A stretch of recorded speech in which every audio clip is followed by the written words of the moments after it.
Ավականու մանդատը թե պաշտոնը նոյեմբերի 17-ին մանդատի փոխանցումից հետո այսպիսի երկընտրանքի առջև է եղել Արտյոմ Մկրտչյանը։ Նա Գյումրիի քաղաքապետարանում պաշտոն ունի, կոմունալ բաժնի պետն է, եւ ընդամենը 4 օր անց է դիմում գրում Գյումրիի քաղաքապետի փոխարինողին, որ ավականու մանդատը վայր է դնում։ Քաղաքապետարանից էլ հրաժարման արձանագրությունը հասնում է թիվ 31 ընտրատարածքային ընտրական հանձնաժողով։ 50 թվականի նոյեմբերի 21-ին գրություն ենք ստացել Գյումրու համայնքապետարանից, որում հայտնում են, որ ավականու անդամ Արտյոմ Արտուշի Մկրտչյանը վայր է տրել մանդատը, որի համար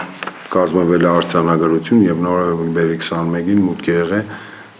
թիվ 31 ընտրատարածքային ընտրական հանձնաժողով։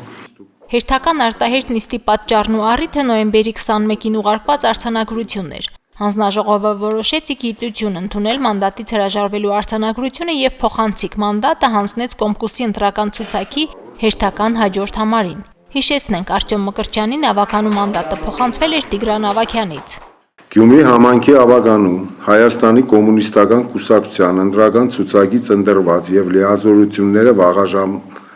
դատարած ավականու անդամի մանդատը տրվում է Հայաստանի կոմունիստական կուսակցության ընտրական ցուցակի հերթական հաջորդ թեկնածու Սիրանուշ Գուրգենի Մելիքյանին։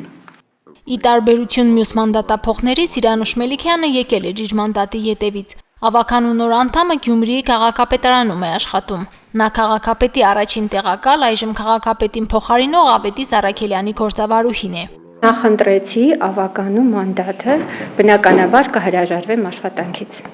Իմ որոշումը պայմանավորված է լուրջ մոտեցումով։ Եթե ես առաջադրվել եմ, ներկայացել եմ որևէ կուսակցության ներկայացուցիչ, բնականաբար ես պատրաստակամ եմ եւ պարտավոր եմ կատարել այն բոլոր մարտահրավերները, ինչին կհանդիպենք մենք ամբողջ թիմով։ Սիրանուշ Մելիքյանը նախընտրեց մանդատը, թեև թիմ օրենքով դեռ 1 ամիս ժամանակ է տրամադրվում վերջնական որոշում կայացնելու համար։ Ինքը վերցրել է, ինքը ժամանակ ունի, կարող է ժամանակ անցնի, ասենք ինքը այսօր նախընտրեց մանդատը վերցնել, կարող է մի 10 օր հետո ինքը որոշի, որ չէ, ավելի լավ է մնա աշխատանքի, մանդատը վայր տնի։ Այդ պարագայում հաջորդ համարին մենք մանդատ կտանք։ Կուսակցության հերթական ու հաջորդ համարի կին թեկնածուով ավականու կազմի համալրումը արդյոք չի խախտի գենդերային հավասարության համար սահմանված շեմը խմբակցությունում։ Տիգրան Ղազարյանը դա օրենքով է պարզաբանում։ Օրենքը չի ասում կին կամ տղամարդ, օրենքը ասում է, որ ցանկացած ցուցակի մեջ, ցանկացած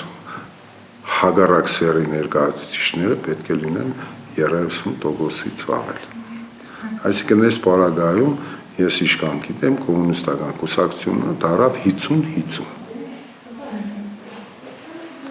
Այսինքն այստեղ ոչ մի օրենքի շեղում չկա։ Գյումրիի ավականու Կոմկուս խմբակցությունում հիմա կա 4 կին, 4 տղամարդ ավականու անդամ, իսկ նրանցից հարգելի բացական մնում է Վարդան Ղուկասյանը։ Կոմկուսը եւ մյուս խմբակցություններն ամբողջ կազմով ներկայանալու դեպքում ավականու նիստի քվորում կարող են ապահովել։ Անգամ շատ թվով մանդատներ ունեցող քաղաքացիական պայմանագիր խմբակցության բոյկոտի պարագայում։ Մարինե Տերբինյան, Արարատ Ծատուրյան, Հորիզոն։